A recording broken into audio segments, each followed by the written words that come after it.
second job dan nyangkutnya di asuransi.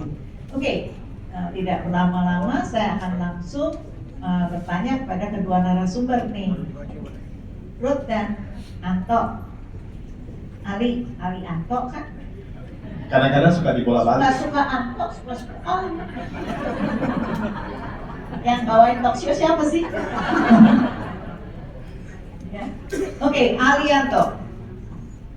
Menurut kalian, dalam situasi apa arti kejujuran dan transparansi bagi kalian dalam menjalankan peran sebagai agen asuransi?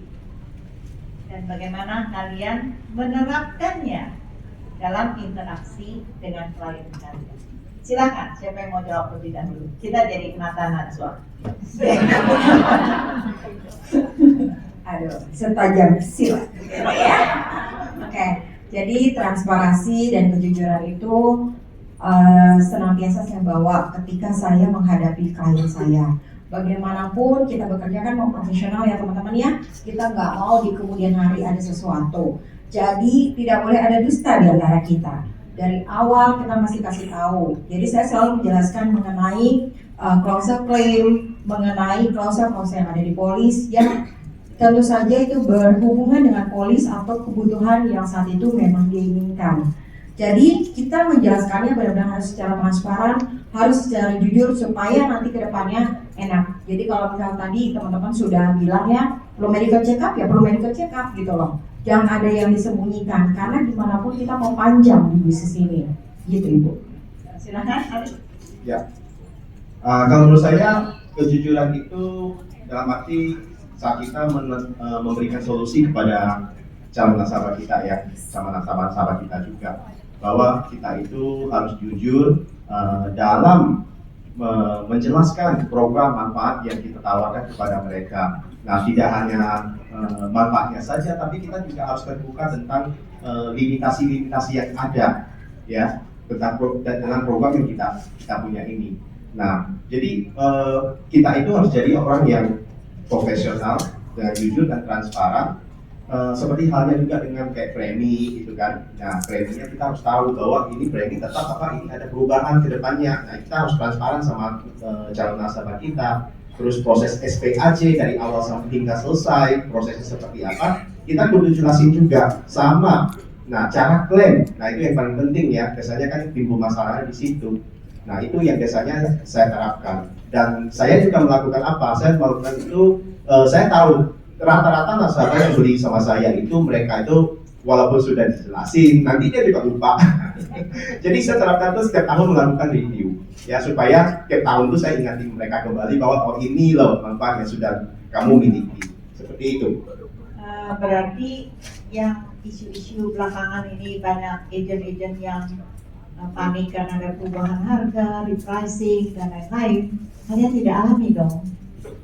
Saya bersyukur ya tahun yang heboh awal pertama itu kan tahun kemarin ya 2024. Nah itu saya konversi menurut saya itu gampang sekali.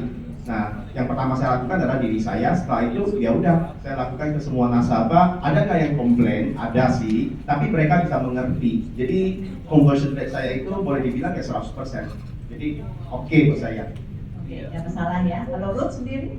Sama Bu, kalau yang mau tetap stay sama saya, ya saya akan informasikan sesuai dengan di awal bahwa akan ada kenaikan, terutama untuk program-program health insurance ya, itu kan naiknya lumayan tuh repricingnya. Tapi karena saya sudah sebutkan di awal, jadi mereka nggak komplain. Kalaupun mereka komplain dan tidak mau lanjut pun, it's okay buat saya. Juga malah bersyukur ya. Kadang satu gitu. Ngerepotin gitu ya. Jadi itu tadi cocok kan, kita berhak memilih siapa ya, lama-lama terpilih tersaring sendiri. Tapi Ruth dan Ali, industri kita kan terus berkembang nih. Ya kadang-kadang agent itu suka bingung. Ini produk gimana jualnya ya? Ini gimana jualnya ya? Kayaknya terpaku sama produk banget gitu. Bagaimana cara kalian memastikan pengetahuan produk kalian tetap up-to-date? Yang pasti kita sebagai agen profesional jangan pernah berhenti belajar karena dunia asuransi adalah dunia yang dinamis. ya kita bikin produk A di seberang udah produk A plus gitu kan, benar nggak? Nah jadi artinya kita nggak boleh merasa selalu bisa.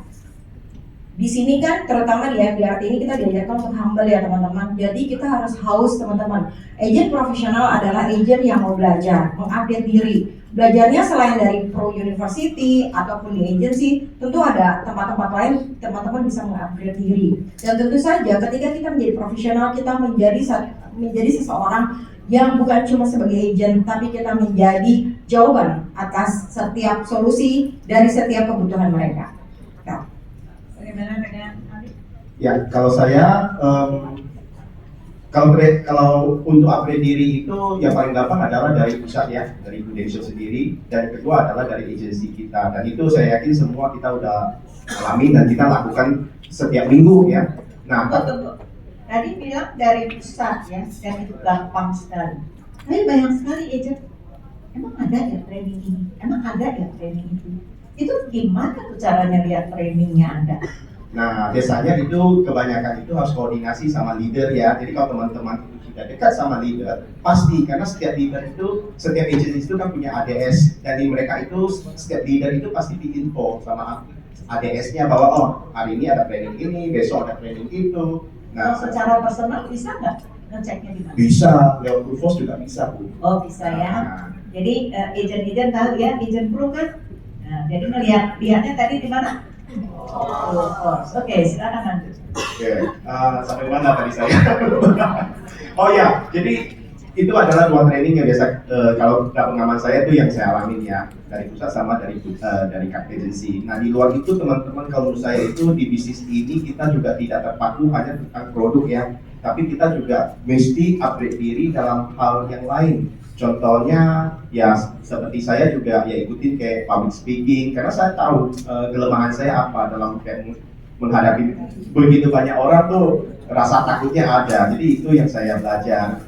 Terus juga untuk supaya lebih lancar dalam klaim dan juga pengajuan asuransi baru kan. Nah saya belajar tuh dari Dokter Tia ya. Nah jadi supaya kita lebih memahami lagi gimana sih cara pandangnya seorang underwriter supaya ya kita bisa memahami prosesnya lebih detail lagi. Nah apalagi kayak saya ya tahun 2023 itu pertama kali achieve MDRT. Nah jadi tahun 2024 tahun lalu saya juga masih ada keraguan gitu kan apakah itu cuma kopi karena pertama kali gitu kan. Nah yang kedua kali gimana gitu kan akhirnya saya join sama JEMA Mentoring. Nah untuk memastikan bahwa oh ini bukan kopi tapi ini benar-benar adalah saya punya goal dan saya ingin capainya dan saya punya kapasitas untuk mencapai itu. Dan ya tahun lalu juga bersyukur saya capai dan tahun ini mudah-mudahan yang ketiga ya. Thank you. Luar biasa. Kayak yang tadi disarankan oleh Victor ya, Dr. Victor ya, bahwa kita harus dekat dengan orang-orang yang memahami ya dunia medis sehingga kita bisa minta advice gitu ya. Oke, thank you. Banyak agen fokus pada penjualan awal, ya penjualan awal saja, mengejar target dan promosi. Bagaimana kalian menangani klien yang perlu melakukan review ataupun klaim? Di sisi lain suka dikejar-kejar semakin emosi kan. Aku suka bingung tuh. Aku lagi emosi nih, kenapa ya etis pada emosi gitu. Oh ternyata sedang mengejar MOC gitu ya. Oke silakan. Yang pasti saya berusaha untuk fast respon. Saya selalu berusaha untuk menjawab ketika nasabah saya menelpon saya atau WA. Karena memang sudah janji saya ketika mereka menjadi nasabah saya berjanji untuk selalu ada buat mereka ya. Tadi kan juga teman-teman sudah tahu ya bahwa kita menjadi sahabat, menjadi teman. Ya. Jadi bukan hanya saat butuh aja, tapi saat mereka membutuhkan kita pun kita harus jadi teman. Termasuk salah satunya kita fast respon ketika harus menjawab pertanyaan-pertanyaan baik pertanyaan seputar produk yang mereka butuhkan atau pertanyaan lain kayak tadi mungkin mereka nanya mengenai ART, mengenai konsultan pajak, tanya sama kita tetap harus menjawab teman-teman. Jadi ART asisten rumah tangga Bu. Kadang-kadang suka nanya, Ruth kenal nggak cari ART gitu. Oke. Sampai ke sana ya berarti. Sampai konsultan pajak terakhir Bu. Babysitter ya. Itu Bu. Kalau Ali? Ya, kalau saya profesi kita ini berbeda ya sama seorang sales. Nah di luar sana kalau kita punya profesi seorang sales itu kan ya istilahnya kita jualan barang begitu kita selesai. Ada ya kalau sini yang tahu ketahuan generasinya ya kalau pakai kata sales sama sales. Nah, kalau kayak Karen aku tahu sales. Kalau zaman saya tuh sales. Segenerasi gitu kan Bu. Ya, jadi kalau seorang sales, nah dia tahunya kan seorang sales ya, nah dia tahunya kan jualan. Nah tapi kalau di profesi kita itu berbeda teman-teman. Kita punya komitmen, kita punya tanggung jawab. Kita itu tumbuh bersama nasabah kita. Tadi siapa ya speaker yang juga bilang begitu, kalau nggak salah Tony ya. Kita tumbuh bersama nasabah kita. Nah, jadi di setiap step perjalanan kita itu di bisnis ini, nah ada loh kayak saya punya nasabah ya, dari dia belum married, akhirnya dia menikah, lalu dia punya anak dan dia makin sukses. Nah itu semua setiap tahun itu kan dari tahun ke tahun itu berbeda ya, dia punya profil dan itu kan harus kita servicing terus dan kita review terus karena begitu dia makin sukses otomatis resikonya makin besar, keluarganya makin besar, resikonya makin besar. Nah itu kudu kita lakukan review terhadap profil dia. Nah itu yang harus kita lakukan sebagai seorang insurance consultant teman-teman. Jadi bukan sekedar jual lepas, cari konsep, promosi, beres. Nggak gampang loh. Kamu kan pebisnis ya. Jadi kan mikirnya cuan-cuan gitu ya. Terus sekarang harus merubah habits. Menjadi bergandengan tangan dengan klien. Ya, punya habits baru, membuat janji temu berikutnya terus dan terus dan terus. Gampang nggak melakukan perubahan? Kalau saya pribadi sih nggak sulit ya Bu ya. Menurut saya itu mau kita seorang pebisnis atau siapapun itu datang dari dalam. Kita pertama sebagai manusia itu punya empati ya. Jadi kalau empatinya kita kuat, ya otomatis ya kita pasti terhadap orang lain itu kita lebih care, lebih perhatian.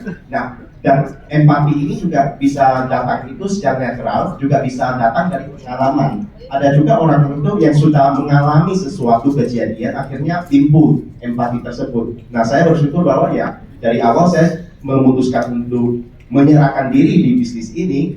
Nah, saya udah siap dengan hal itu. Siap dengan segala perubahannya. Yes. Siap dengan nggak enaknya. Siap diomelin juga sama nasabah kan? Benar. Oke, thank you. Nah, dengan semakin maraknya platform asuransi online, ya, sekarang banyak loh. Kita sekarang kalau mau cari perbandingan harga asuransi pun itu banyak portalnya kan ya. Apa peran yang krusial bagi agen asuransi profesional di era digital ini? Oke, buat saya untuk era digital ini sangat amat memudahkan saya. Ya, kenapa? Karena kalau dulu kita mau ke nasabah kan kita bawa laptop, kita bawa printer gitu ya. Dulu tuh saya sampai ininya tuh kaku sampai begini-gini loh teman-teman. Saya sampai harus akupuntur karena udah kaku gitu saking beratnya gitu ya. Tapi sekarang itu nggak terjadi lagi karena kecanggihan teknologi, semuanya bisa di handphone, simple, cepat dan mudah ya dengan Proforce ya. Tepuk tangan dong buat Prudential, keren banget ya. Nah, tapi teman-teman jangan pernah lupa ya bahwa kecanggihan digital itu hanya sebagai support kita dalam pekerjaan. Kembali lagi ketika kita menghadapi nasabah, itu yang diperlukan adalah emotional touch, ya, dimana dengan kita dekat dengan mereka, bisa menganalisa kebutuhan mereka, tahu juga mengenai keluarganya dan sebagainya, kita bisa memberikan produk atau plan yang sesuai dengan kebutuhan mereka. Dan pastinya teman-teman seperti Alia bilang tadi ya, dengan one million, $1 million tadi ya, teman-teman, dia bisa upgrade terus karena apa? Dia tahu goalnya dari awal. Nah, itu adalah tugas kita teman-teman. Jadi jangan tergantikan dengan AI, tetap kita butuh emotional touch. Oke? Tapi kalau buat generasi saya nggak gampang loh. Itu sepertinya tinggal pencet ya. Tapi kalau dipencet ya muter, itu kan bikin senewan juga ya, bisa bikin stres. Nanti tak tahu agennya yang stroke kan ya. Terus bagaimana juga di lapangan itu, kalian tahu bahwa agent terdaftar itu nomornya sampai jutaan kan. Tapi ternyata kalau kita dengar dari kantor pusat, laporan tuh agent kita cuma hilangan 200.000, nggak lebih gitu. Berarti kan banyak banget tuh polis yang jadi agentnya. Pernah nggak dapat limpahan gitu, nggak kenal dari mana gitu. Terus tahu-tahu ada di depannya Ruth, atau orang itu telepon bilang, agent saya sekarang Ruth, sejak kapan gitu ya. Pernah nggak? Pernah. Jadi gini teman-teman, waktu itu tiba-tiba saya dapat telepon dari seorang nasabah yang bukan nasabah saya. Dia bilang dia dapat referensi dari nasabah saya. Nah, posisi dia waktu itu di Berau teman-teman. Berau itu kan jauh banget ya. Nah, Berau. Dekat nggak sama Belanda? Berau. Yang terjauh Belanda soalnya. Oh iya tadi Belanda ya. Nah, jadi waktu itu bulan Januari beliau telepon, ngomong Berau di mana? Kalimantan. Saya belum pernah. Nggak ada rekanan rumah sakit di sana ya. Jadi saya nggak upgrade dia. Nah Berau. Nah waktu itu bulan Januari. Terus kami tidak komunikasi lagi ya. Dia cuma bertanya-tanya, sebenarnya saya agennya Bapak A gitu kan. Oke, saya jawab iya gitu kan. Terus kalau suatu saat nanti saya mau ngobrol bisa, dibilang gitu. Bisa Pak gitu kan. Di bulan Juni tiba-tiba saja dia telepon saya dan dia bilang, Ruth, besok saya mau berangkat ke Jakarta ya, nanti kita ketemu. Nah, waktu itu saya tidak berpikir apa-apa, saya pikir dia, ya udah memang dia ada kunjungan ke Jakarta. Jadi saya ketemu dia di Kokas gitu ya. Lalu tiba-tiba dia udah bawa polisnya. Dia minta di review polis, dia minta dijelaskan dan dia minta pindah agent. Pada waktu itu saya bingung ya, dan saya nggak bisa apa-apa. Saya cuma bilang ya udah Pak, nanti Bapak tanya-tanya juga ke CS aja gitu ya, karena kan saya nggak bisa lihat polisnya. Nah akhirnya kita ke CS seperti itu teman-teman. Nah ternyata Emang dia nggak punya agent? agentnya udah nggak ada Ibu, Meninggal. nggak tahu. Nggak tahu Meninggalkan yang tapi belum meninggal. Nggak tahu meninggal apa hidup ya. Oke, berarti ini termasuk dalam police open ya? Iya. Nggak ada agentnya tadi. Ada agent. Terus dia perlu apa tuh? Dia minta dilihatin manfaatnya apa aja. Terus apakah bisa saya pindah agent ke Ruth? Nah karena saya nggak bisa buka data dia dan sebagainya, saya bilang Bapak coba tanyakan ke CS. Cuma mau nanya gitu, datang dari Berau ketemu Ruth, luar biasa kamu ya. Iya. Nggak tahu saya, ya gitu. Itu aja. Nah, Terus apa yang terjadi? ya akhirnya saya bukain manfaat polisi gini-gini Pak, saya buat Dari mana kamu tahu? Kan tadi nggak bisa buka. dia bawa buka buku polis. Oh. Jadi saya merekam. Saya kasih tahu dia, Bapak manfaatin ini. Repot-repot ya, jauh-jauh dari Berau cuma nunjukin buku polis ke Ruth ya. Habis itu pulang lagi. Terus pulang lagi ke Berau. Ya. Itu doang? Iya. Serius? Serius Bu, hari itu Enggak kamu apa-apain Enggak Bu, enggak Bu. Ali, Iya. coba. Ruth, Masa aku sih jauh-jauh dari Berau ke sini? kamu belum pernah tahu ya ada yang namanya Pur Services. Apa itu pro services? Nah, kan ada teman-teman ada yang tahu Pur Services? Ada yang tahu? Atau yang nggak tahu deh, yang nggak tahu Pur Services. Wah, ada berapa ya? Nah, jadi teman-teman termasuk Ruth ya. Ternyata ada yang nggak tahu juga.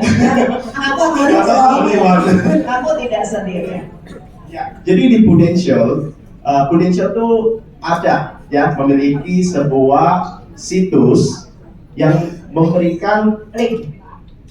manfaat untuk nasabah-nasabah Prudential untuk mengakses, melihat isi polis mereka. Nah, jadi teman-teman tinggal visit ke www.prudential.co.id, lalu di pojok kanan itu tinggal nanti drop down. Nah, klik itu akan mengantarkan kita ke namanya Pro Services. Nah, kalau teman-teman belum pernah nih login ya sebagai seorang nasabah Prudential, nah, login caranya banyak, bisa lewat Google account, bisa lewat Facebook account, juga bisa lewat Apple account. Atau kalau tidak memiliki tiga-tiga ini juga bisa lewat bikin account baru. Nah, begitu klik bikin account baru, nanti tinggal masukin emailnya, lalu nanti ada di OTP untuk verifikasi, lalu nanti juga akan diminta KTP untuk verifikasi dan mengecek semua polis yang ada yang teman-teman miliki di Prudential itu nanti akan keluar semua secara otomatis, ya. Nah, apa sih manfaatnya di Pro Services ini? Pro Services ini bisa sekilas memberikan kita yang detail tentang polis kita. Nah, kita juga bisa melakukan minor perubahan data seperti alamat, nomor telepon, email, ahli waris, top up sekalipun, bahkan klaim juga bisa dilakukan lewat Pro Services sekarang. Nah, jadi buat teman-teman yang kira-kira ya, Maksudnya klien nggak butuh agent lagi.